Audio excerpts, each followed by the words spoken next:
38,500 crores is not peanuts. മനസ്സിലായില്ലല്ലേ? പക്ഷെ ഒരു വാക്കൂടെ ഞാൻ പറഞ്ഞു, 200 ഇരട്ടി ലാഭം കിട്ടുമല്ലോ എന്ന് ഓർത്താ. ഫ്രോഡ് എന്നല്ലാതെ പിന്നെ എന്താ പറയണ്ടേ?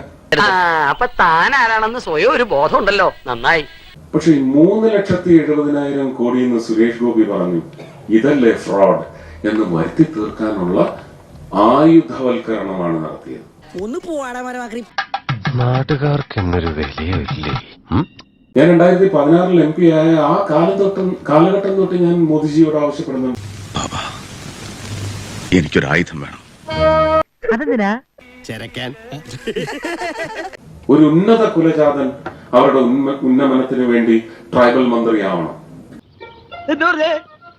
ഒരു ഉന്നത കുലജാതൻ അവരുടെ ഉന്നമനത്തിന് വേണ്ടി tribal മന്ത്രിയാവണം.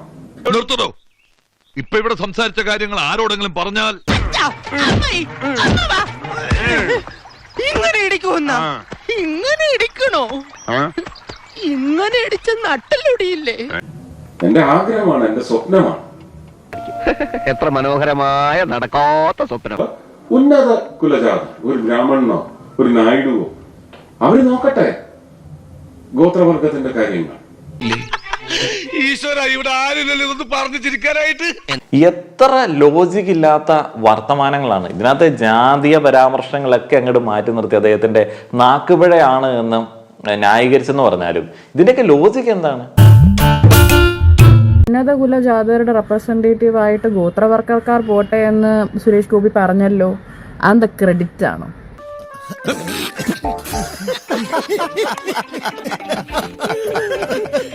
Regressive he is. And ഇതിനകത്തൊന്നുമില്ല, അതിനകത്ത് വർഗീയ വിഷവും ചാണകവും അല്ലാണ്ട് അതിനകത്തൊന്നും ഇല്ല. മോള് പേടിക്കണ്ട, അങ്കിളിനെ BP കൂടിയതാ.